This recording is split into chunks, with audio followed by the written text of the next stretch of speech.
هل احمد طنطاوي طرح برنامج رئاسي يحرق كل منافسينه وعلى راسهم اهم منافس ليه الرئيس عبد الفتاح السيسي؟ وايه تفاصيل البرنامج ده؟ وهل طنطاوي ممكن يحقق المعجزه ويبقى رئيس مصر 2024؟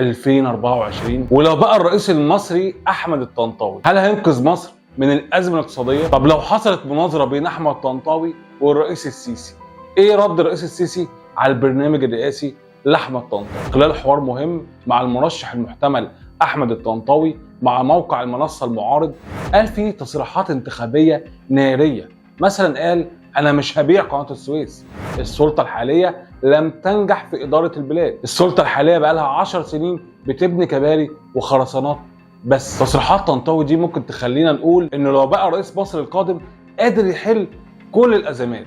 طب هل ده فعلا؟ السؤال ده هيجاوبه البرنامج الرئاسي لاحمد الطنطاوي، وهنشوف رايه في ابرز 3 مشكلات مصر كلها بتتكلم عنها والمصريين عايزين يسمعوا ايه حلها. اول مشكله ازمه سد النهضه، ثاني مشكله الديون، ثالث مشكله بيع الاصول. ازمه سد النهضه، الطنطاوي قال في برنامجه حل الازمه دي توفير حزبتين.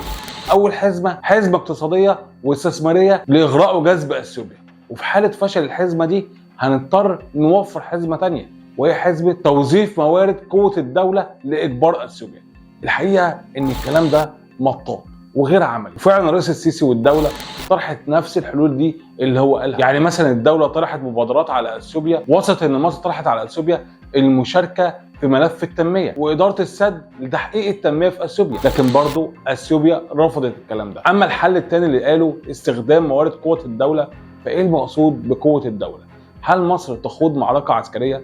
هل الوقت ده مناسب للطرح ده؟ طب لو يقصد معركه دبلوماسيه، طب ما ده فعلا اللي بيحصل. والمعركه الدبلوماسيه بين مصر واثيوبيا وصلت لمجلس الامن ولسه المعركه مستمره. الازمه الثانيه الديون، الطنطاوي اكد في برنامجه ان مصر مضطره للاستدانه والحصول على الديون، لان ده حل سريع، لان مصر مطلوب منها تدفع 30 مليار دولار السنه دي. لكن برضه قال اي دولار هيتم استدانته هيتم انفاقه بشكل سليم. تاني نقطه قالها في برنامجه عن موضوع الديون انه هيعقد مؤتمر للدول الصديقه والشريكه لاعاده جدوله الديون وشطب بعضها. واسترشد طنطاوي بتجربه زامبيا، وقال ان لما عقدت مؤتمر زامبيا تم جدوله الديون، وده اللي هنعمله مع مصر. المره دي الانتقاد والرد ما جاش من انصار الرئيس السيسي او من معارضي طنطاوي، لا ده جه من اهم مؤيدين طنطاوي، وهو الدكتور خالد فهمي استاذ التاريخ المعروف، واللي قال في بوست ليه في فيسبوك ان اراء الطنطاوي عن الازمه الاقتصاديه ما كانش فيها عمق او جديه، وخاصه رايه في ازمه الديون. طب ليه قال كده؟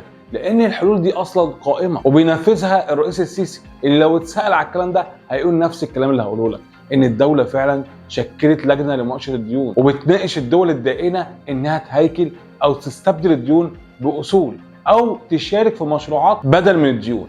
اما تجربه زامبيا فهو مثل غير دقيق. اول حاجه زامبيا اتعثرت عن دفع الديون من سنه 2020، وده خلى المؤسسات الدوليه تعتبر زامبيا بانها اول دوله افريقيه تتعثر في سداد الديون، والمصطلح ده لكلفه اقتصاديه كبيره مش مجرد مصطلح عادي. تاني حاجه ما حصلش جدوله لديون زامبيا زي ما بيقول، حصل جدوله لجزء من الديون. اما طنطاوي كمل في برنامجه وقال انا مش هبيع قناه السويس ولا هورقها، لكن ده كلام غير دقيق لان السيسي نفسه نفى الاشاعه دي وقال دي اشاعه كذب واشاعات مغرضه. اما ازمه بيع الاصول، الطنطاوي في برنامجه قال انا ضد بيع الشركات الرابحه. طب والحل؟ قال انا ممكن اطرح الشركات الخاسره او اللي بتعاني من ازمات، ودي مش مشكلتها انها بتخسر، دي مشكلتها اداريه بس. وده اللي خلى الصحفيه اللي بتحاول بتقول له ايه اللي هيجذب مستثمر لشركه خاسره، فرد عليها وقال لها في عناصر جذب، مش شرط بس ان هم يشتروا الشركات الرابحه. وده تساؤل كبير، هل في مستثمر عاقل هياخد شركه خسرانه وهو قدامه شركه كسبانه؟